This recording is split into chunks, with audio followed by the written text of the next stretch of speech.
अवैध बालू खनन पर प्रशासन की बड़ी कार्रवाई। मिट्टी खुदाई की आड़ में खोदी 20,460 घन मीटर बालू। अवैध खनन में सीगल इंडिया प्राइवेट लिमिटेड का नाम, कंपनी के प्रतिनिधि पर दर्ज हुआ मुकदमा। खनन विभाग ने कंपनी पर लगाया 79,40,000 रुपए जुर्माना। डीएम के आदेश पर खनन विभाग पुलिस की संयुक्त कार्रवाई। अवैध खनन को डीएम प्रियंका निरंजन सख्त। नवाबगंज पुलिस ने 3 डंपर पकड़कर किए सीज। 2 माह पहले भी कंपनी पर हुई थी कार्रवाई, फिर भी अपनी हरकतों से बाज नहीं आ रही कंपनी।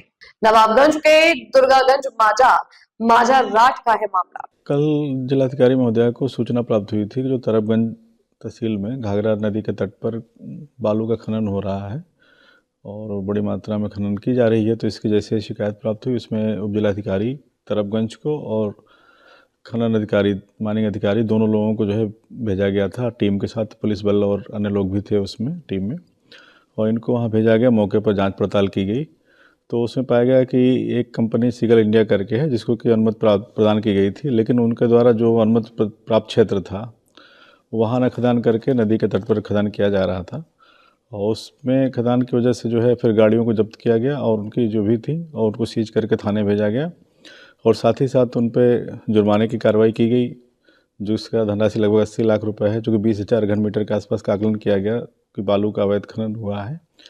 तो और इसके साथ ही साथ सुसंगत धाराएं जो खनन अधिनियम की और इसके अलावा जो सार्वजनिक संपत्ति क्षति निवारण अधिनियम के तहत जो है कि सुसंगत धाराओं में एफआईआर भी दर्ज कराया गया है। साथ ही साथ और भी अगर कोई सख्त कार्रवाई की आवश्यकता होगी तो भी की जाएगी। कितने लोगों पे एफआईआर है और कितने वाहन सीज किए हैं?